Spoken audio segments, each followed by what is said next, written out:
Rentaro Satomi is an orphan boy who lost his parents 10 years ago when deadly parasites called Gastrea appeared on Earth as a new threat. This parasitic Gastrea infects humans and turns them into monsters. What is left of mankind now lives within the monolith walls that are made of vibranium, the only material that can hurt Gastrea. Soon, children who are born with the Gastrea virus and obtain superhuman abilities as a result are discovered and dubbed cursed children. Due to the Gastrea virus intervention, the cursed children could only be female. Civil securities are formed to specialize fighting against Gastrea, operating with the pair of an initiator, who are cursed children, and a promoter serving to lead the cursed children. 10 years after the epidemic, teenage Rentaro decided to join Tendo Civil Security Agency owned by his childhood friend Gastrea Tendo to prevent the destruction of the Tokyo area and the world. The next morning, the skies over Tokyo are clear and Rentaro, now a teenager, pedals as if there were no tomorrow to reach a mission for the Tendo Civil Security Corporation.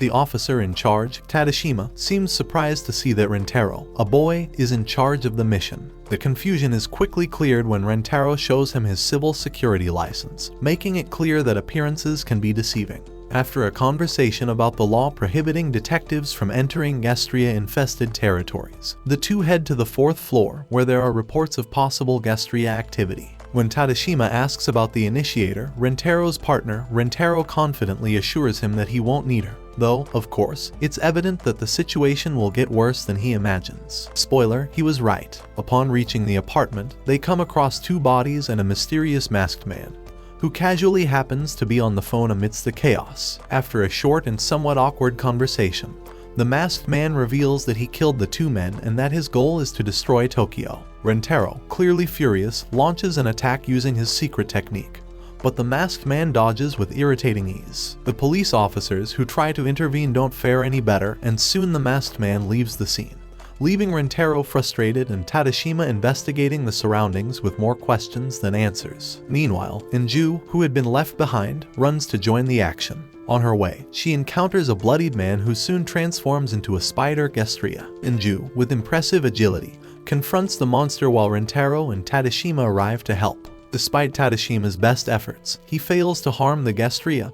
However, Rentaro and Inju, with their combined skills, manage to defeat it spectacularly. After the fight, Inju can't resist planting a kiss on Rentaro's lips, much to his surprise and confusion. Because, of course, what better way to celebrate a victory against a giant monster than with an unexpected kiss? Tadashima observes all this with a mix of surprise and curiosity, finally realizing that Inju is Rentaro's initiator, one of those children known as cursed children who possess special abilities thanks to the Gastrea virus. After this intense mission, Rentaro returns to the agency only to be scolded by Gastrea Tendo, the head of the Tendo Civil Security Corporation. Nothing says welcome back like a good reprimand for forgetting the reward money. Gastrea informs Rentaro that they still haven't found the original Gastrea responsible for the infection, adding more pressure on them. Before Rentaro can offer to accompany her home, Gastrea casually mentions she has a medical appointment, leaving Rentaro somewhat uncomfortable. Later, Rentaro visits Dr. Sumayo Muroto, an eccentric researcher who works on the Gastrea virus. She's the type who scares people for fun. After a chat about the evolutionary leap that Gastrea undergo when infecting humans, Rentaro returns home to continue his daily life with Inju. Here we see a bit of the lighter side of their relationship, a daily routine that includes dinners and fights over personal space. Inju, clearly affectionate, tries to get Rentaro's attention at every opportunity, leading to comical scenes where Rentaro tries to keep his distance, though Inju has other ideas about what distance means. The next morning, the news announces that Seitenchi, a key figure in Tokyo's politics, will make an appearance alongside Kikanagio Tendo. Inju, as always, distracted, and Rentaro, trying to keep her focused on getting to school on time, end up on the bike. Between jokes and small talk, Rentaro reminds Inju that she must keep her identity a secret at school, as she is a cursed child, which could cause her problems. At the end of the day, Rentaro watches from afar the outer area, where the cursed children, humanity's last hope, live in isolation. Though the situation is grim, there's a glimmer of hope, even if that hope comes in the form of children with extraordinary powers and more secrets than a ruined city can handle. Rentaro Satomi receives a call from his partner, Kisara Tendo, informing him that they've been summoned to an important meeting at the Ministry of Defense. Kisara sounds serious, which immediately puts Rentaro on high alert, as it's rare to receive urgent summons from the ministry. He knew something big was happening, something that could change the course of their lives and the future of the Tokyo area. Without wasting time, Rentaro heads with Kisara to the designated location, wondering what kind of threat they were about to face this time. Upon arriving at the Ministry of Defense, they are led to an imposing conference room, where they are met with the presence of other civil security corporations. The atmosphere is tense, and Rentaro notices the eyes of other promoters fixed on them, especially on Kisara, who, despite her youthful appearance, exudes an air of authority. As they move towards their designated seats, a muscular man steps in their way, blocking Kisara's path. The man taunts them, implying that little kids have no place in such important meetings. Rentaro, feeling a mix of irritation and determination, steps in front of Kisara to face the man. However, before he can react, the man headbutts him so hard that it nearly knocks him down. Rentaro, now fully alert, draws his weapon and prepares to defend himself. Instead of continuing the fight, the man laughs and asks about his tool. Confused, it takes Rentaro a moment to realize he's referring to his initiator, Enju. Furious at the disdain shown towards the cursed children, Rentaro braces for a direct confrontation.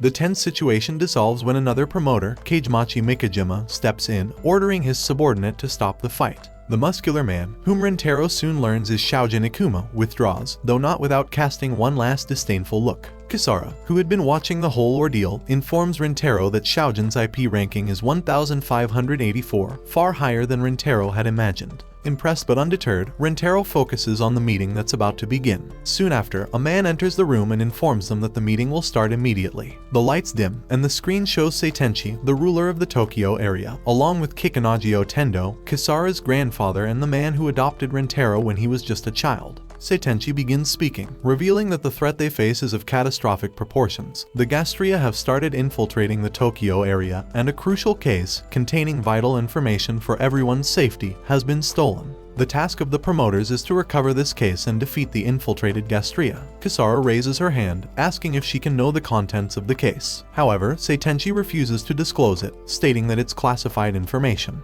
Just as the tension in the room seems to have reached its peak, a sinister laugh echoes through the hall. Everyone turns, and from atop a table, a masked man presents himself. It is Kagutane Haruko, a former promoter who has now become an enemy of the Civil Security Corporation. Alongside him is his daughter, Kohina, who, despite being only 10 years old, is a dangerous and lethal initiator. Kagutane mocks Seitenchi, calling her a useless ruler, and announces that he, too, will participate in the race for the 7 Stars Legacy, the mysterious contents of the stolen case. Before anyone can react, Shoujin attacks Kagutane with his massive sword.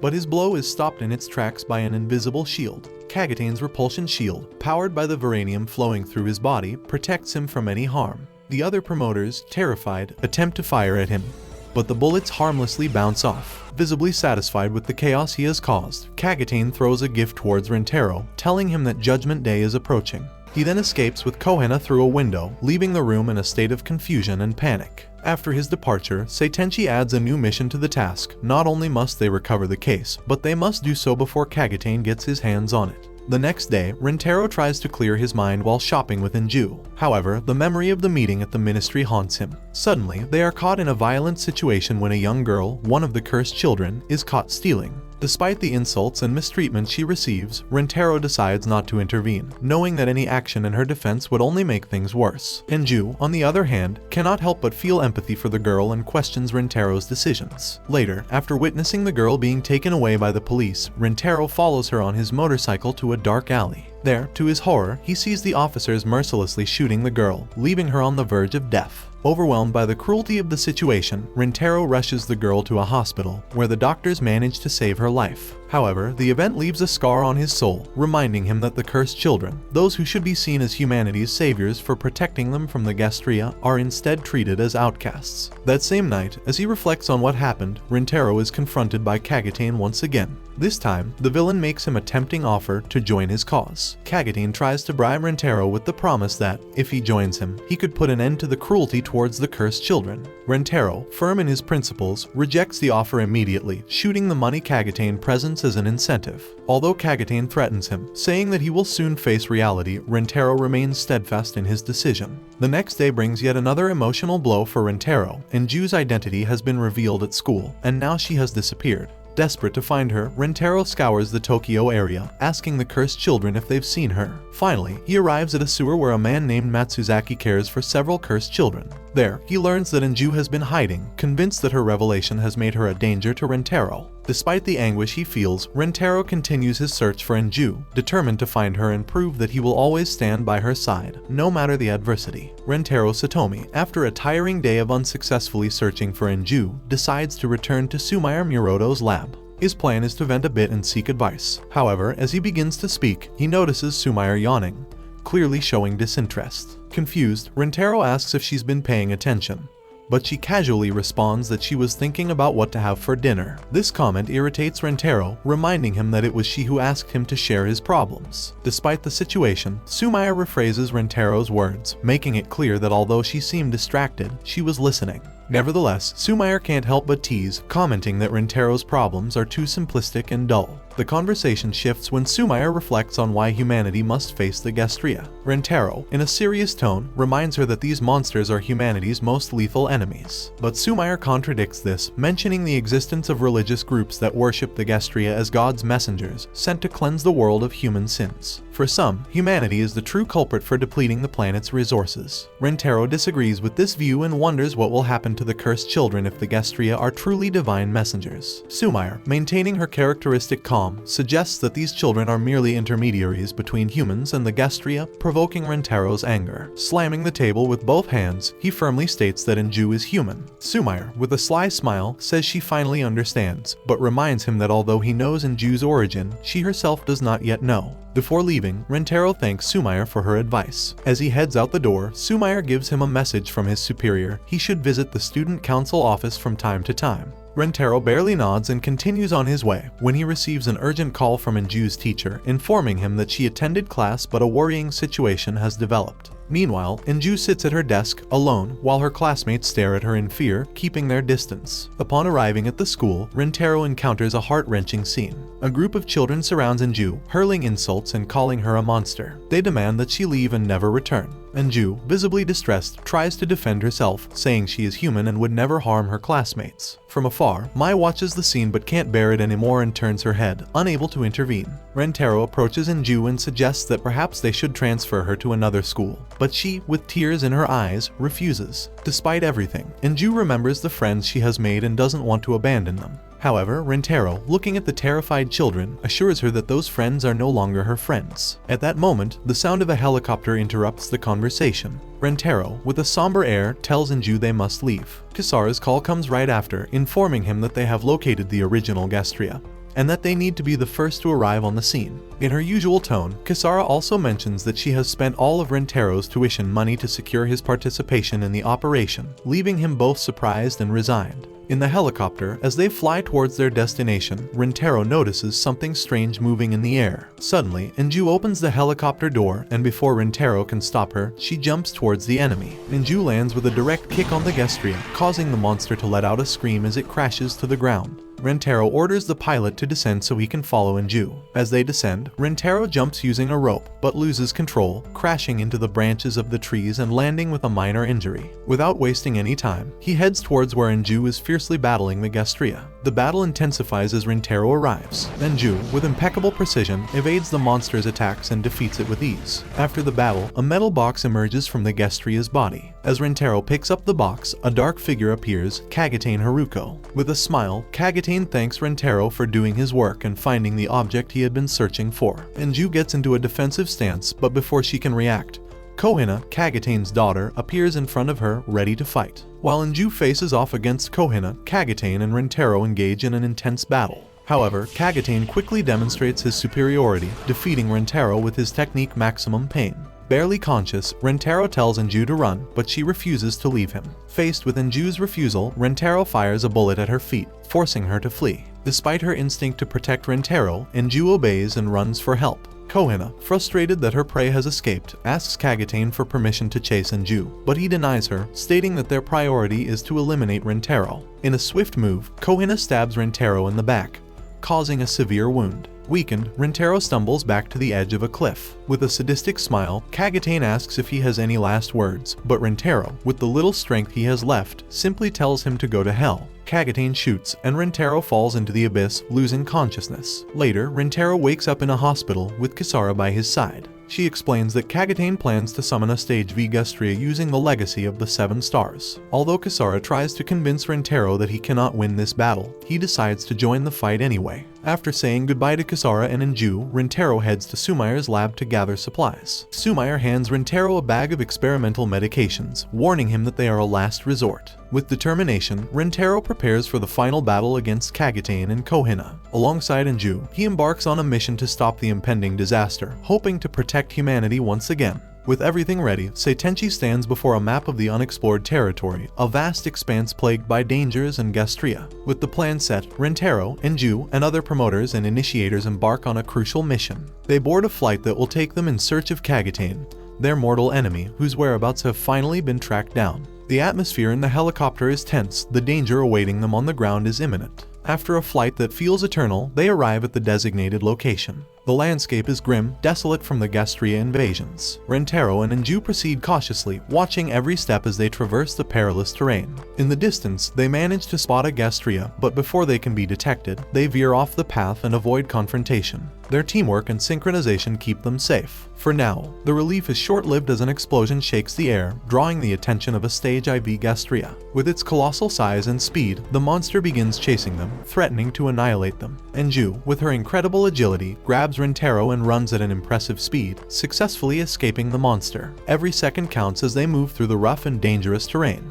After reaching safety and taking a moment to catch their breath, Enju and Rentaro continue their path until they come across an old, seemingly abandoned house in the middle of hostile territory. A faint light filters through the windows, alerting them to the presence of someone inside. They decide to investigate cautiously. Rentaro, with his weapon ready, slowly opens the door, while Enju, more agile and prepared for a surprise fight, slips in through the window, ready to neutralize any threat. Just as Enju is about to attack the shadowy figure, Rentaro stops her at the last second.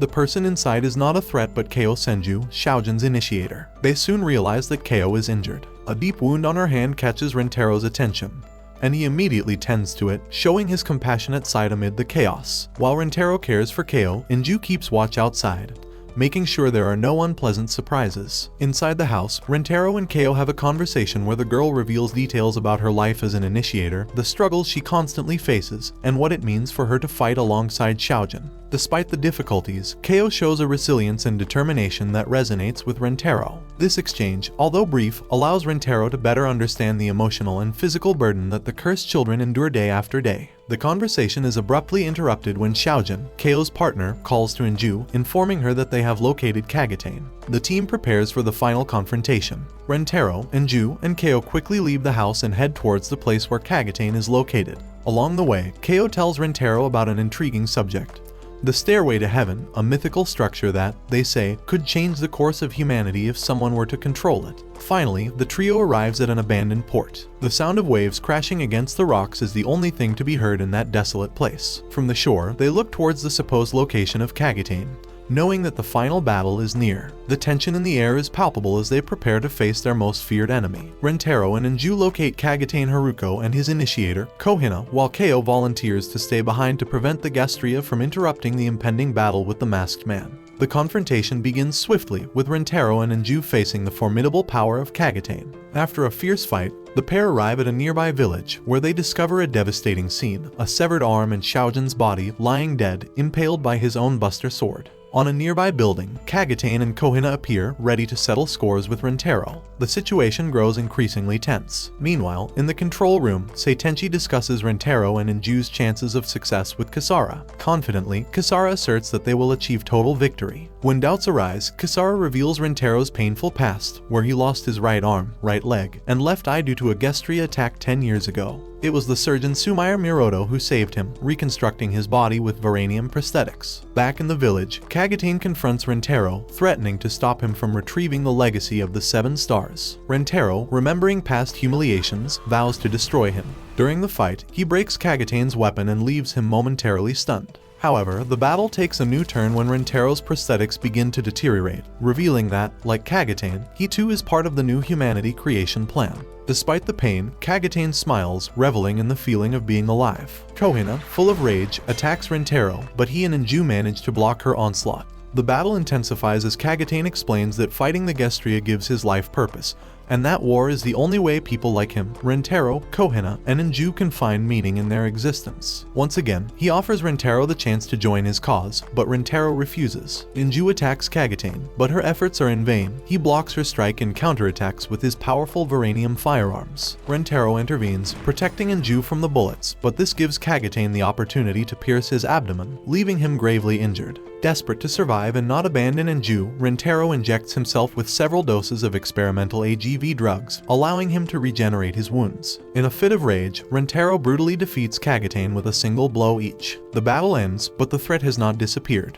Rentaro receives a call from Kasara, informing him that a Stage V Gastrea has begun wreaking havoc. The only way to stop it is by using the Stairway to Heaven, a device capable of generating a high-powered Varanium explosion. Without wasting time, Rentaro and Inju head to the site and activate the device. However, upon arrival, they discover that there are no Varanium rounds loaded. With no other choice, Rentaro makes a desperate decision. He tears off his own Varanium arm and uses it as ammunition. Unable to activate the cannon remotely, he is forced to fire manually. Despite the risk, he succeeds, and Scorpio, the monstrous Gastrea, is destroyed. After the battle, Rentaro covers the exhausted Inju with his jacket and sets out to find Ko. When he finds her gravely wounded, surrounded by the bodies of the Gastrea she had defeated, Ko asks if Xiaojin is safe. Rentaro, unable to tell her the truth, lies, telling her that he is safe. He watches as Ko's body begins to show signs of transformation into a Gastrea. Aware that her corrosion rate has surpassed 50%, Ko tearfully asks Rentaro to end her life while she is still human. Grateful for being seen as such, Ko asks him to follow his heart if he ever loses his way in the darkness. Moved, Rentaro calls her his irreplaceable friend before fulfilling her final wish. Later, Rentaro confronts Kikanagio Tendo, accusing him of hiring Kagatane. Rentaro suspects that Kikanagio planned to summon Scorpio to destroy Tokyo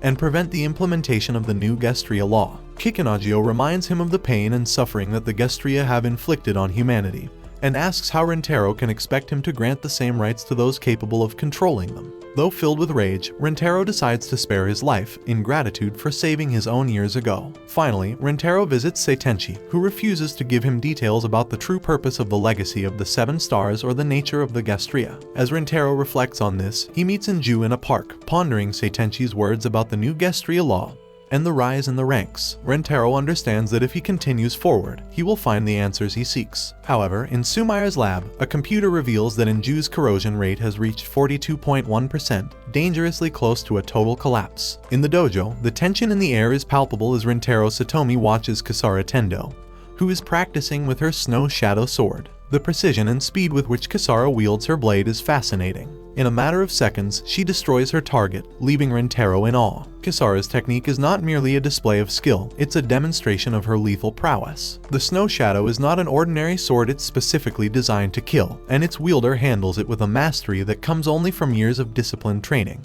As Rentaro silently admires the speed with which Kasara strikes, he realizes that his combat partner is not someone to be underestimated. Suddenly, Enjuehara interrupts his thoughts. The young girl, bursting with energy, asks how much longer he'll make her wait. It's time to begin Inju's training session. This session involves dodging rubber bullets, an exercise designed to enhance her agility. With impressive grace, she dodges every bullet Rentaro fires, showcasing how well her reflexes have developed. After successfully dodging several bullets, Inju throws a high kick towards Rentaro. However, instead of praise for her skill, she receives an embarrassing comment. Rentaro advises Inju to avoid throwing high kicks while wearing a skirt, leaving the young girl flustered. Blushing, Inju shyly responds, hinting that Rentaro actually liked what he saw. Later, as they walk together, Rentaro and Kasara discuss Inju and her future. Kasara, ever pragmatic, asks Rentaro when they will enroll Inju in a new school, as her previous one rejected her due to the prejudice against cursed children. Rentaro, however, has yet to find a suitable school, as he doesn't want to expose Inju to society's discrimination. Kasara suggests they could enroll her in a school in the outer district, a place with fewer restrictions. Rentaro remains hesitant, aware of the harsh living conditions in the outer district and how that might affect Inju. The conversation leads them to reflect on the young girl's future, with Kasara encouraging Rentaro to consider what's best for her well-being. As they debate the matter, Kisara mentions a new job offer that has been presented to Rentaro, becoming a bodyguard for Seitenchi, the governor of the Tokyo area. Rentaro is surprised to learn that it was Kisara who applied for the position on his behalf, although he admits he has yet to decide whether to accept it. However, when Rentaro comes face to face with Seitenchi, she expresses her desire for him to take the job and accompany her everywhere as her personal bodyguard. Rentaro, however, remains skeptical. Despite Seitenchi offering him the position, he hesitates to accept, pointing out that she already has well-trained bodyguards. It is at this moment that Yasuaki Takudo, Seitenchi's chief bodyguard and second lieutenant, appears. With an air of arrogance, Yasuaki extends his hand towards Rentaro, who decides not to pay much attention to the gesture. Although the situation appears calm, Rentaro has not yet made any decision about accepting the position. While Rentaro roams around Seitenchi's grand mansion, lost in thought, he is suddenly confronted by Yasuaki and two other guards. With their guns aimed at him, Yasuaki orders Rentaro to decline Seitenchi's offer and leave the mansion immediately. Yasuaki reveals that it was Kikanagio Tendo, Kisara's grandfather, who entrusted him with protecting Seitenchi, and he will not tolerate someone like Rentaro interfering with his work. However, Rentaro refuses to comply. His refusal enrages Yasuaki, who orders the guards to pin him down and break his bones. What follows is a brief but intense confrontation, where Rentaro demonstrates his ability to defend himself, quickly disarming one of the guards and firing a bullet that grazes Yasuaki. The situation escalates rapidly, but before Yasuaki can react, Rentaro is interrupted by another guard, forcing him to retreat. Shortly after this altercation, Rentaro decides to accept the job as Seitenchi's bodyguard. As he leaves the mansion, he comes across an unexpected scene.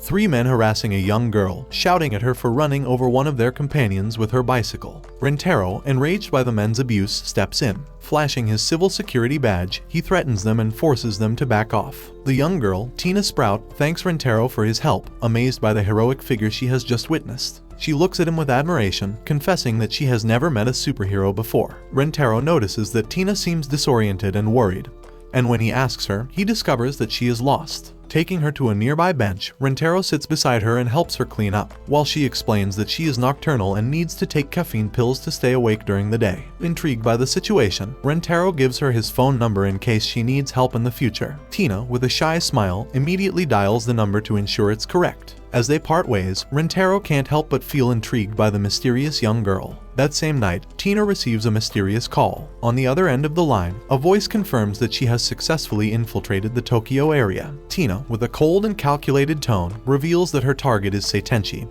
and that she will eliminate the governor as soon as the opportunity arises. Tina, in reality a highly trained assassin, prepares to carry out her mission. After retrieving her weapons from a rental box, she is stopped by a police car and questioned. Following her superior's orders, Tina easily eliminates the officers without hesitation, leaving behind a scene of chaos and destruction that catches everyone's attention. The following day, Rentaro and Seitenchi head to a meeting with President Sadek. During the encounter, Sadek reveals his ambitious plans to build the Stairway to Heaven, a structure intended to take humanity beyond Earth. However, his true intentions are shrouded in mystery and suspicion. Abruptly changing the subject, Sojin confidently comments that, once the Gastrea project is fully completed, the areas of Japan will reunite. Furthermore, he hints at his ambition by revealing that he considers himself destined to rule the entire country. His words resonate with a mix of arrogance and determination, making it clear that this is not just a simple political discussion, but a declaration of power. The meeting ends suddenly, and within minutes, Seitenchi and Ju and Rentaro find themselves in a car heading towards Seitenchi's home. During the journey, Rentaro notices that Seitenchi seems distressed. Aware of her discomfort, he tries to console her, reminding her that even Kikanagio, someone who has always been cautious, also harbored a dislike for Sojin. His words offer a slight relief to Seitenchi, but the weight of the situation is undeniable. Seitenchi comments on how refreshing it is to be around someone as sincere as Rentaro, someone who isn't afraid to speak his mind. Then, while handing Rentaro a drink, she reveals a disturbing fact. Sojin has been trading Varanium with other countries in exchange for weapons. This alarms Rentaro, as Varanium is a material of utmost importance in the fight against the Gastrea. Additionally, Seitenchi explains that in the near future, people from all over the world will not only communicate with the areas of Japan but will also send high-ranking officials with missions to assassinate and sabotage. Momentarily, Seitenchi shares her deep desire to bring peace to the Tokyo area, making it clear that her ambition is noble, though difficult to achieve. Rentaro, with a serious tone, can only respond with a warning, You're the kind of idealist who always dies young." Though his words are harsh, he can't help but feel sympathy for Seitenchi. He admires her determination, though he worries about what might happen to her if she continues to pursue her ideals with such passion.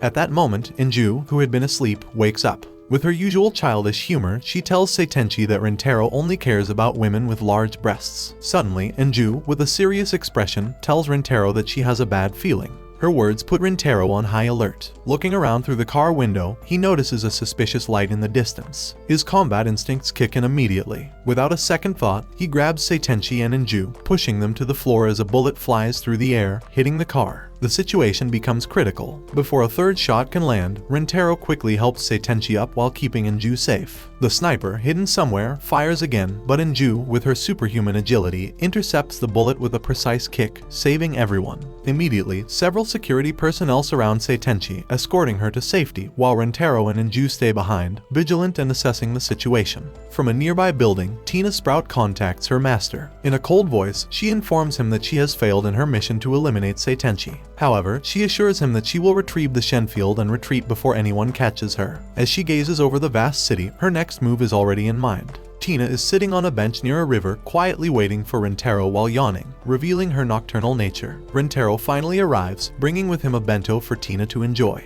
Grateful, Tina accepts the food with a warm smile and begins to listen to Rentaro, who talks about his sudden desire to show her around. However, as he speaks, Rentaro pauses, noticing something peculiar. Tina is drowning her bento in caffeine pills, which piques his curiosity. Tina, with a nonchalant gesture, reminds him that she is used to the nightlife, brushing off any concerns. As Tina starts eating, Rentaro can't help but think back to the sniper who attacked them the night before. He had spent much of the night searching for clues about the assailant's identity, but to no avail. Suddenly, the image of Tina, who lets her food fall before it reaches her mouth, brings him back to the present. Without hesitation, Rentaro takes the bento from her hands and begins feeding her himself. Tina, grateful for the gesture, asks for more, which elicits a genuine laugh from Rentaro. Quickly, she finishes her meal, and Rentaro, in a sweet gesture, wipes her mouth, showing his attentiveness and care. Satisfied, Tina thanks Rentaro for the food, admitting that it has been a fun day for her. Rentaro, for his part, replies that the previous day was awkward due to recent events, but that he is also enjoying the current moment. Without warning, Tina confesses that she likes Rentaro, as he is the only person who has treated her with genuine kindness. Just as Rentaro is about to respond, Tina's phone rings. She apologizes and quickly withdraws to the nearest alley to take the call. On the other end, her master assigns her a new mission to eliminate the president of the Tendo Civil Security Corporation, Kisara Tendo.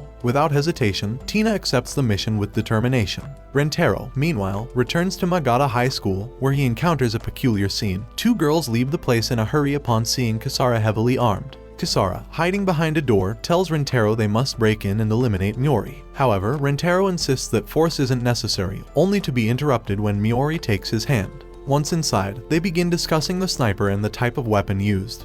But Miori admits she hasn't been able to identify the shooter. Rentaro, shifting the conversation, asks Miori to investigate Sojin. Their conversation ends quickly, with Miori flirting shamelessly and suggesting Rentaro repay the favor by showing his true power. Rentaro, uncomfortable, steps back and refuses to play along. At that moment, Kisara bursts in, furious, surprising both Rentaro and Miori. After a tense exchange, Miori leaves, but not before dropping the hint that Rentaro might leave Kisara's company to join hers, which makes Kisara explode with rage. Rentaro heads to Sumair's lab, where, along with Inju, she can't help but laugh upon hearing what happened in Miori's office. After some playful banter, Sumair becomes serious and congratulates Rentaro on defeating Kagatane and achieving an IP rank of 1000. This means he can now reveal crucial information about the remaining 3 sages. Sumair explains that the sages are responsible for the creation of the mechanical soldiers, and that those with lower IP ranks are the ones modified with mechanical bodies. After this revelation, Rentaro leaves, but Sumair asks Inju to stay a little longer. Meanwhile, on the streets of Tokyo area, Tina is once again in conversation with her master, who provides additional information about Kisara. The master also mentions Inju, but before he can say anything about the promoter, someone attacks Tina unexpectedly,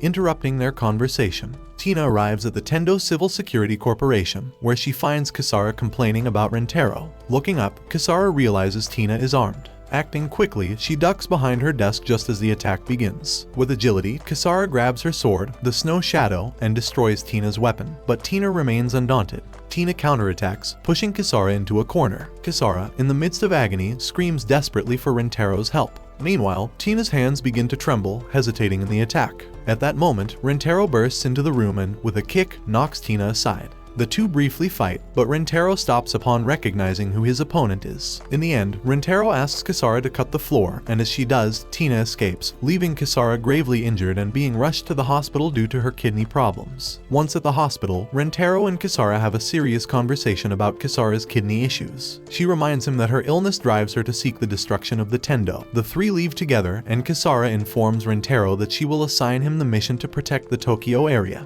Without wasting time, Rentaro rushes to Seitenchi's side, accompanying her to her next meeting. During the journey, Rentaro shares his thoughts with Seitenchi, assuring her that he will protect her, even though he doesn't agree with some of her methods. Upon arriving at their destination, Takudo confronts Rentaro, berating him for allowing Seitenchi to travel in a vehicle without proper security. However, their argument is cut short when the sniper reappears, aiming directly at Seitenchi. Acting quickly, Rentaro rushes her back to the car and yells at the driver to speed up. As they flee, the sniper fires again, but at the last second, Rentaro orders the driver to enter a nearby garage for safety. Once inside, Enju tells Rentaro she will go after the sniper, and he gives her permission. However, Seitenchi warns Rentaro that Enju won't be able to defeat her opponent, as Tina is a mechanical soldier and initiator with an IP rank of 97. Alarmed, Rentaro tries to contact Enju but is met with silence. Elsewhere, Tina holds Enju's phone, and although she puts it to her ear, she is unable to speak to Rentaro. The scene ends with Rentaro's phone falling to the ground, stained with blood. Enju, Rentaro's inseparable companion, lies in a hospital bed. She is connected to various medical devices, with a type of harness on her head that holds the respirator in place. Although she shows no significant visible injuries, the impact of several .50 caliber bullets would have been fatal for any normal person. But Enju, thanks to her regenerative abilities, has survived. Even so, Rentaro feels the weight of the situation. He is unsure if he can carry on, especially with the third meeting between Seitenchi and Seidek looming. Rentaro recalls a key moment, the meeting with the inspector. During it, they discussed how Enju had been shot at from 4 different locations, all at once. Tina, a high-level initiator, was responsible for the attack. However, despite her prowess, she didn't kill either Enju or a police officer. This makes Rentaro wonder if Tina is deliberately avoiding killing people. But even with this doubt, Tina remains a threat. Rentaro must decide to continue or to give up. As Rentaro processes everything, a despicable guard shows up in his official car. He cruelly mocks Enju's condition, bedridden in the hospital. Takudo threatens him, demanding he organize a fake protection plan. In return, he'll handle the rest, making it clear that he has his own agenda. In a later meeting with a doctor, something curious is revealed. The Shenfield drone, a machine controlled by mental power, will be crucial in Rentaro's next mission. Though Rentaro faces overwhelming odds, he is determined to defeat Tina. He knows that those who rise to the highest levels of power do so by selling their souls, but his desire to fight remains his penance, his way of righting the wrongs of the world. Rentaro seeks Miori's help, and she prepares a simulated battle in a holographic environment against snipers. Despite having his Veranium artificial eye, which accelerates his perception of time and allows him to process everything faster, both Tina and Enju outperform Rentaro. This simulation leaves him frustrated but more resolved to face what lies ahead. Meanwhile, Tina has a conversation with her promoter, Ayn Rand. She is at a crossroads. She has failed to eliminate her targets. Frustrated, she destroys her apartment and prepares for another attempt. She knows that the next attack may be decisive. The moment of the duel arrives. Tina, demonstrating her skill, lands several shots, while Rentaro destroys her drones one by one. Miori supports him with aerial surveillance, providing crucial information. She informs him that Tina is not in the same building as him, but in the adjacent one.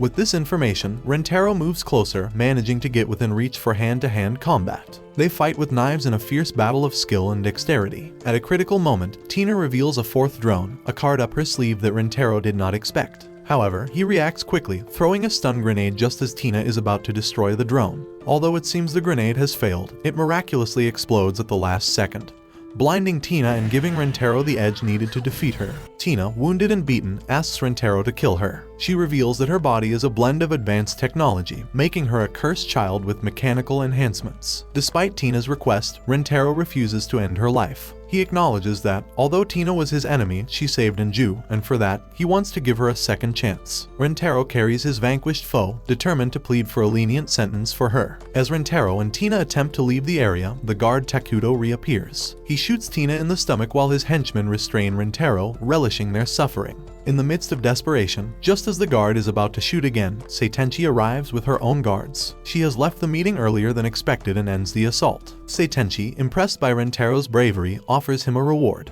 She asks what he wants in gratitude for saving her life, and he responds clearly he wants the power to protect those he cares about. Using her authority as the head of the Tokyo area, Seitenchi promotes Rentaro to rank 300, making him the superior of the traitorous guard. Rentaro doesn't miss the opportunity. He shoots him in the finger, warning him to stay away from Tina or he'll kill him for treason.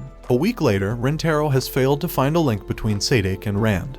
But Tina has been detained at Seitenchi's palace for interrogation. Despite this, Kisara, Rentaro's partner in the Tendu Civil Security Agency, surprises everyone by hiring Tina. With nowhere else to go, Tina joins the team. Although Rentaro is baffled by Kisara and Inju's quick readiness to forgive someone who nearly killed them, he accepts this new and unexpected development. In a shocking scene, a soldier faces a massive Gastrea while trying to defend one of the monoliths that protect Tokyo. Though he fights valiantly, his efforts are in vain. The Gastrea destroys his garrison, and the soldier soon meets the same fate. Meanwhile, on the outskirts of Tokyo, Rentaro and Kisara have built a small open-air school for the cursed children, those with special powers due to their Gastrea virus infection. Suddenly, the students start asking awkward questions about whether Rentaro and Kisara are a couple, all orchestrated by Inju, who never misses a chance to embarrass her combat partner. But their playful moment is interrupted when Seitenchi, the leader of the Tokyo area, appears at the school. The reason? To inform Rentaro and Kisara about a grave issue. One of the monoliths, Monolith 32, has been destroyed.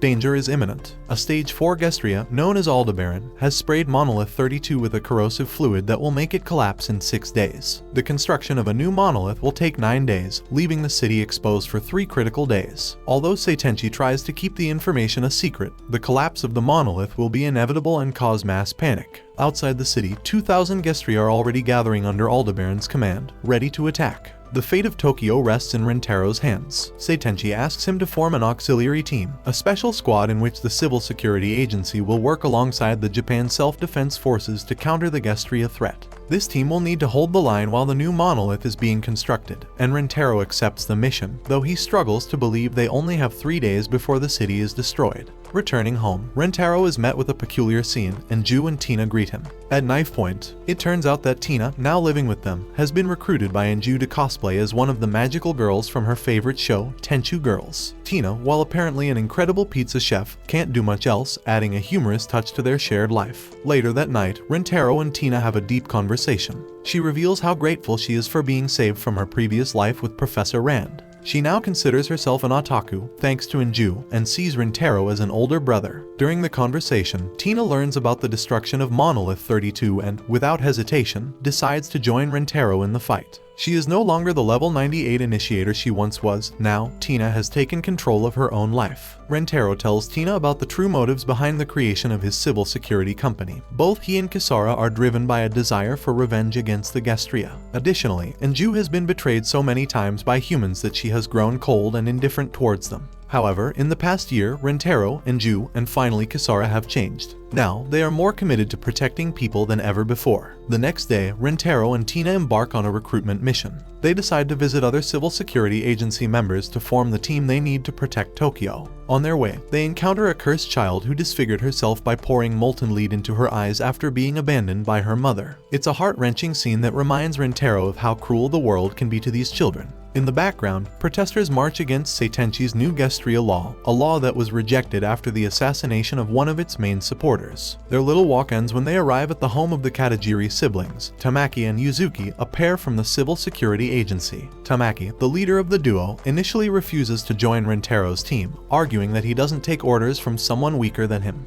But Rentaro isn't one to give up easily. In a gym, Rentaro faces Tamaki in a duel. Tamaki wields knuckle dusters equipped with a Varanium chainsaw, while Rentaro puts his newfound strength to the test. Despite Tamaki's skills, Rentaro manages to land a solid blow. Meanwhile, Tina plays with Yuzuki, trapping her in her own web, making it clear that despite her new life, she remains a formidable fighter. At the end of the duel, the Katajiri siblings realize how much Rentaro has changed since they last saw him.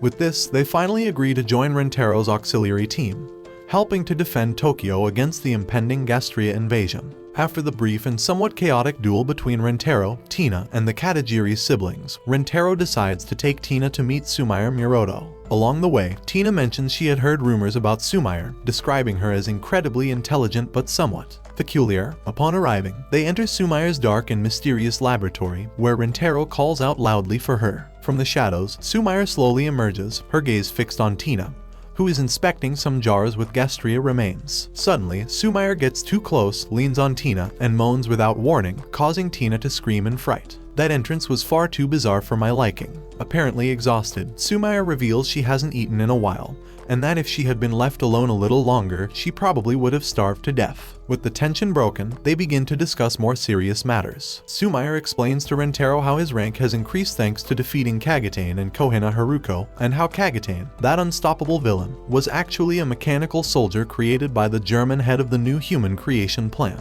Meanwhile, Tina confesses that she is still being pursued by Ayn Rand, something Sumire had accurately guessed. Feeling guilty, Tina tells Rentaro she will probably bring trouble and should leave before causing more chaos. But Rentaro and Sumire quickly disagree. Rentaro asks Tina if she truly wants to leave or if she would rather stay with him, Enju, and Kisara. Moved, Tina nods. Rentaro assures her that her presence won't be a burden to anyone. That night, Tina retires to rest, and Sumire comments to Rentaro that Tina is a good girl, but he shouldn't get too attached, as the cursed children are tied to their corrosion rate and can't escape it. Rentaro responds by saying that both Tina and Enju are human, although many people still don't believe that. However, he is determined to change that perception. After the talk in the lab, Rentaro and his team settle in a vast field, alongside many other combat groups, all preparing for the imminent battle against Aldebaran and its Gastrea army. But not everything is military tension. Yuzuki complains non-stop that the tent is too small, and she doesn't want to sleep near Rentaro, whom she calls a pervert. Meanwhile, Rentaro and Enju head out to recruit more companions to strengthen their auxiliary team. The camp has a festive atmosphere, and Enju is brimming with energy, excited by the number of people gathered. Suddenly, she points to a heavily guarded man and his initiator. "Can they join us?" she asks excitedly. After glancing at them, Rentaro decides against it. The man is covered head to toe in armor, which to Rentaro is a clear sign that he's too afraid of getting hurt in combat. "Let's find someone a little less armored," he suggests with a grin. A bit further ahead, Enju points out a muscular man. But before things get out of hand, Rentaro drags her away, avoiding a potential fight. The sun begins to set, and their search for companions seems unsuccessful. They decide to head back to the tent, but on their way, they stumble upon a disturbing scene. The armored man and his initiator lie motionless on the ground, crushed, with a crack in the man's amour. Rentaro quickly tells Enju not to look, but of course she does, and is left shocked. Back at camp, the calm is broken once again when a crowd forms around a fight. Two pairs are facing off, and Rentaro recognizes one of the fighters, Shuma Nagisawa, an old acquaintance. Shuma and his initiator quickly defeat their opponents, and Rentaro approaches to greet him. After catching up, he asks Shuma to join his team, and Shuma agrees immediately. During dinner, Shuma asks Rentaro if 3 pairs will be enough to face Aldebaran. Rentaro admits he was hoping to recruit 5, the maximum number he could lead effectively. Tamaki suggests they're only 2 short, but at that moment, Kisara arrives with a revelation. They've already secured another. Kisara informs Rentaro that she's convinced Seitenchi to remove Tina and Ayn Rand from the records, and that both are officially on their team. Moreover, Tina and she will start with a rank of 9,200, though she's confident they'll soon rise much higher. Rentaro, concerned about Kisara's condition, pulls her aside for a serious conversation. He reminds her of her delicate health, particularly that she needs to wait for her kidney transplant, and insists she could easily get hurt. Kisara, however, assures him that she's had a medical checkup before joining and is in perfect condition. Though Rentaro remains worried, Kisara is adamant she won't take no for an answer. Rentaro finally relents but warns her that if she gets injured, he'll be free to leave her behind on the battlefield. Despite this, Kisara knows Rentaro would never abandon her. Back at the campfire, the team introduces themselves once again, ready to face whatever comes. Enju, always full of energy, suggests they do a battle cry to motivate themselves before the big fight. With renewed confidence, the team joins in a war cry, knowing that, together, they'll face whatever is necessary to protect Tokyo. Back at school, Rentaro and Kisara hand out sheets to the cursed children, asking them what they'd like to be when they grow up. The answers vary, but unsurprisingly, both Enju and Tina declare without hesitation that they want to marry Rentaro. Amid awkward laughter and amused glances, Rentaro gathers the rest of the responses and prepares for the next activity of the day, a field trip. The girls, excited, follow him to the Flames of Revolution monument, commemorating the second of the great wars fought against the Gastrea. While Rentaro talks to them about the monument's significance and reassures them that he'll always protect them, something unexpected happens. All the girls begin to declare their love for him. Some of them already have plans to marry him, which immediately sparks the displeasure of Enju and Tina, who exchange glares of pure anger. The situation soon takes on a comical tone, but it remains awkward for Rentaro, who barely knows how to handle the sudden harem that has formed around him. Back at camp, while everyone sleeps, Rentaro is deep in thought, worried about their military ability to withstand Aldebaran's overwhelming power. Meanwhile, Gastrea invites him on a night walk, and together they head to investigate Monolith 32, the key structure that has become the center of their concerns. Gastrea explains that the monoliths are built by airlifting blocks to a height of 100 meters, but Rentaro can't fathom why Aldebaran seems fixated on this particular monolith. Suspecting something darker at play, he asks Gastrea to dig deeper. Sitting under the starry sky, Gastrea and Rentaro share a moment of tranquility. She confesses that, despite the hardships, she feels happy to have Anju, Tina, and him in her life, though she also worries that it could all come to an end one day. Rentaro, trying to soothe her fears, reassures her they won't leave, as they hold hands, feeling like time stops for a brief moment. The clock strikes midnight, sealing their promise under the stars. The next day, Rentaro walks through the deserted streets of Tokyo, abandoned by those who have been evacuated to shelters. The atmosphere is tense, with signs of unrest and posters denouncing Seitenchi's government. As he continues, he comes across a cursed, blind girl surrounded by an angry mob. Without a second thought, Rentaro disperses the attackers and tells the girl to go home and avoid putting herself in danger again. Back at the camp, Rentaro meets Gastrea, Anju, and Tina, who have just returned from an incident at the school. When it was announced that Gastrea would be the only one teaching the classes, she was met with boos, prompting nervous laughter among the group. However, the mood darkens when Tamaki, unaware of the feelings between Gastrea and Rentaro, hands Gastrea the information she had requested about Monolith 32. Gastrea reads through the documents, and her expression quickly shifts to one of fury. In a fit of anger, she throws the research into the fire, but Rentaro retrieves it before it's completely burned. What the documents reveal is shocking. Tendu Kazumitsu had been awarded the contract to build Monolith 32 without competition, inevitably leading to corruption and bribery. With tensions rising, Rentaro and Anju head to the school the following day, under Tamaki's warning not to get too attached to their students. Upon arriving, Rentaro notices something alarming. The school is cordoned off. A massive crater marks where the building once stood. Investigating further, Rentaro discovers with horror that the site was bombed.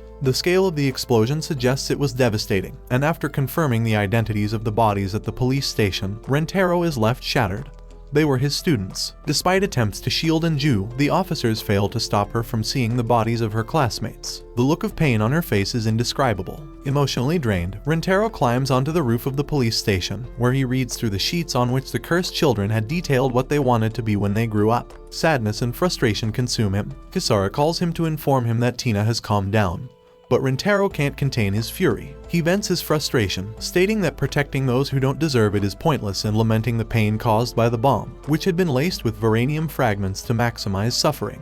Gastrea tries to comfort him, suggesting that maybe, by saving Tokyo, some of the hatred surrounding them might fade. But Rentaro, increasingly disillusioned, declares that being a civil officer is a thankless job. Suddenly, the winds pick up, and in the distance, Monolith 32 collapses a day earlier than expected. The authorities had failed to account for how quickly the wind could change, destabilizing the structure and causing its fall. Anju, still shaken by what she saw, wipes away her tears with determination. She knows that despite the pain, they can't stop now. Rentaro and Anju move forward with grim resolve, ready to fulfill their role in the battle ahead. The battle against Aldebaran's army has begun. Anju, with palpable nervousness, wonders if they have any chance of winning, to which Rentaro responds, somewhat ambiguously, that he isn't sure. Suddenly, the battlefield lights go out. The team believes they've won, but the calm is shattered when a tank is hurled into the air like a toy, crushing the group's morale. Immediately, a horde of Gastrea charges the camp of civilian officers, and Commander Hidehiko Gado begins shouting orders to prepare. Tina, with her sharp vision, detects a group of flying Gastrea dropping smaller ones near the forest, a move unnoticed by the others. Realizing the attempt at flanking, Rentaro decides to disobey orders and leads his team into the forest to intercept them, even though he knows he's breaking the rules. As they sprint away, Gado spots them and yells for them to return. But it's too late, they're already committed to the action. The battle in the forest is a success, and Rentaro is impressed by the strength and bravery of his comrades. However, their victory is overshadowed when red lights flash in the main camp. Upon returning, Rentaro and his assistant witness the Gastrea mercilessly slaughtering the civilian officers, killing many of them without hesitation. Rentaro finds Hidehiko watching the carnage in shock. In a somber tone, the commander mutters that they never stood a chance, mentioning something about a spear of light. Suddenly, the ground beneath Hidehiko collapses, and a Gastrea devours him whole. Rentaro, horrified, watches as a burst of lightning shoots from an invisible Gastrea, obliterating more soldiers and confirming that the spears of light were indeed real. At that moment, Aldebaran, the colossal stage IV Gastrea that destroyed the monolith, roars and retreats from the battle, with its army following. The survivors watch in stunned silence as the Gastrea unexpectedly withdraw. After the battle, Tamaki and Rentaro discuss the casualties. Rentaro estimates that they lost half of their forces, while Tamaki points out that the Gastrea also took damage. However, Rentaro warns that they've probably already recovered, thanks to the human corpses being turned into Gastrea. With barely 500 people left, they must now face an army of over 2,000. In an improvised hospital, Rentaro reunites with Anju and Kisara, who are helping the wounded. Sumire surprises Rentaro by hugging him from behind, making him think she was safe in a shelter, but she decided to help rather than wait in vain. Rentaro is struck by Anju's strength, and Sumire warns him to avoid bringing up the loss of her comrades, as Anju is still processing the pain. Later, the team arrives at an abandoned hotel that Shuma has found. They are greeted by Tina, who has been cleaning the place. During dinner, Yuzuki praises her brother's culinary skills, while Midori serves tea. As conversations turn towards concerns about the Gastrea's return, Kisara reveals that the survivors of the lightning strikes in the battle are showing signs of mercury poisoning. Tina, using her drones, mentions that she has detected the Gastrea responsible for firing these rays 5 kilometers away, though it remains invisible. Amidst this tension, a soldier arrives with a message. Rentaro has been summoned by Commander Nagamasa Gado. Upon meeting Gado in an abandoned building, Rentaro notices that the commander has lost his left leg. Gado coldly comments that Aldebaran ripped it off as if it were nothing of importance. When discussing the death of his son Hiko, Rentaro chooses to tell him that he died bravely, though Gado laments having forced him to become a civil officer, confessing that he would have allowed him to follow another path if he had known how it would end. Rentaro shares his theory that Aldebaran controls the Gastrea through pheromones and that if they kill him, the army will collapse. Gado, however, replies that Aldebaran is practically invincible. Although he managed to injure its brain, the beast simply regenerated. Gado then reveals that his real enemy is the Gastrea that fires mercury beams, nicknamed Pleiades, and suggests that if they can kill it, Aldebaran will be easier to defeat. However, after reprimanding Rentaro for disobeying orders, Gado sentences him to disband his team and face capital punishment. In a fit of rage, Rentaro tries to argue, but he is quickly subdued by Gado's initiator, Asaka Mibu. Despite the clear injustice, Gado offers Rentaro an opportunity. If he can kill Pleiades, he will be pardoned, although Rentaro knows it is a suicide mission. As Rentaro prepares to leave the hotel, Kisara intercepts him. She tries to persuade him to run away together, but Rentaro, knowing there is no escape if the Gastrea conquer Tokyo, refuses the offer. Kisara calls him an idiot as she watches him walk away. In the forest, while searching for Pleiades, Rentaro is ambushed by a pack of wolf Gastrea. Though he manages to defend himself, one knocks him down, and they both fall into a river. Upon emerging from the water, he is surrounded by the Gastrea, including their two-headed leader. Just when it seems all is lost, the Gastrea are torn apart by an invisible force. From the shadows emerge Kagatane Haruko and his daughter, Kohina. With a sinister smile, Kagatane comments that it is a coincidence to meet again, leaving Rentaro stunned to see him alive. At night, Rentaro, still suspicious, keeps his weapon pointed at Kagatane. However, his former enemy mentions that they have already provided him with food, antibiotics, and bandages. Kohina, with her usual coldness, asks about Anju and expresses her desire to cut her down. Kagatane explains that they observed the battle from afar, and when Rentaro rebukes him for not helping, Kagatane, in a philosophical tone, asks what he would gain from it. Rentaro mentions peace, but Kagatane confesses he has no interest in it. Rentaro, frustrated, concludes that he is mad, and Kagatane, with a laugh, responds that he has never been sane. In the morning, the Haruko duo disappears, but Kagatane leaves crucial information. He has located Pleiades. Although Rentaro remains suspicious of his motives, he decides to continue, while Kagatane and Kohina follow him at a cautious distance. The trio eventually moves forward, and it appears they are all heading in the same direction. Rentaro and his companions find themselves in front of a Gastrea nest, monstrous monsters with ill intentions, though their breath is even worse. At the center of it all is their main target, Pleiades, a massive monster that has been in a long slumber. Seizing the opportunity, the team decides to finish it off before it wakes up for coffee. They succeed, but the noise does not go unnoticed by the Gastrea, who, enraged, begin to move. In a scene straight out of a game of hide and seek, the trio hides while the Gastrea run off, perhaps in search of another leader. Luck is on their side, as the JASDFF-15E Strike Eagles and artillery take care of the monster hordes with a festival of explosions. But, of course, nothing is ever that easy. Aldebaran, the king of the Gastrea, appears to defend his comrades. A 500-pound bomb blows off his head, which seems like the perfect ending. until he starts regenerating it. As if nothing had happened, Aldebaran releases a cloud of pheromones, probably calling for his forces to retreat and live to fight another day. After this explosive event, Rentaro returns to base, where he is greeted by Anju, his inseparable companion. Kisara, his fellow warrior and strategic ally, delivers shocking news. Rentaro is now the commander of the civil officers, following the death of Gado, the former leader. As he observes Gado's body, Rentaro remarks that, although they didn't always agree, he didn't hate him. The atmosphere heats up when the surviving civil officers surround Kagatane, a former enemy now turned ally. Before the situation spirals out of control, Rentaro reminds everyone that the real enemy is the Gastrea, not each other. Amid this tension, Shuma faces a personal tragedy. His partner, Midori, has been infected with the Gastrea virus, meaning she will soon transform into one of those abominations. Kagatane, ever the pragmatist, suggests he kills her before it's too late. It's a harsh blow for Shuma, who now has to confront the grim realities of his world. In a final conversation with Midori, she reveals that, before meeting him, no one had ever needed her. Despite the pain and confusion, she shoots herself in the back, preferring death over transforming and endangering others. With her last breath, Midori leaves a mark on Shuma, who now asks Rentaro to defeat Aldebaran as a final farewell gesture. Shuma also confesses that he was excommunicated from the Tendu martial arts school, adding more weight to his request for justice for Midori. The next day, Rentaro takes up his role as leader of the civil officers, but it's not an easy title to bear. In a tense meeting, some of the officers suggest fleeing in the face of the advancing Gastrea. Rentaro responds by stabbing one of them in the shoulder, making it clear he won't allow chaos in the ranks. Kagatane and his daughter, Kohina, back him up, showing that Rentaro is not as compassionate as Gado was, but he is firm. Kisara confronts Rentaro about his methods, arguing that instilling fear in his subordinates won't earn him allies in the long run. But Rentaro, hardened in his new role as commander, replies that he doesn't care as long as they keep fighting. Despite this coldness, Kisara promises to stand by his side, even if no one else will. The situation grows more complicated when Gado's initiator accuses Rentaro of being a dictator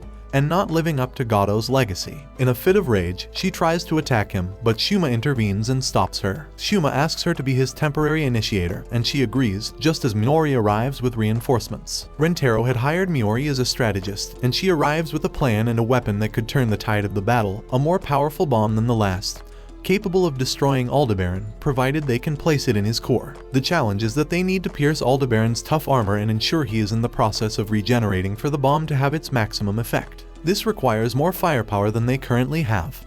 But Miori points out that Rentaro's unique abilities are exactly what they need to carry out the plan. Rentaro accepts the task and orders the camp to be relocated, using some monuments as observation towers to gain a better view of the battlefield. As night falls, Rentaro reflects on Inju's doubts about their mission. She questions whether the civil officers' system is truly a way to protect people, or if it's just an excuse to get rid of the Gastrea and the cursed children. Rentaro, however, reassures her that what they're doing is more than that. They are risking their lives for the sake of others. With the team finally in position, Rentaro realizes that, with the addition of Kagatane and Kohina, their group is complete, covering all the weaknesses they had. He and Inju are the king of the board, Kisara and Tina take the place of the queen, the Katajiri brothers are the jacks, Shuma and Gado's initiator are the aces, and Kagatane and his daughter are the jokers. Everything is set for the final showdown against Aldebaran, who, fully regenerated, advances towards them with all his might. But just as the battle is about to begin, the scene shifts to Takuto and his group of idiot subordinates, who, in a desperate attempt to thwart Rentaro's plans, throw the power sources into the river. Takuto, satisfied with his brilliant idea, claims that this will be the end of Rentaro.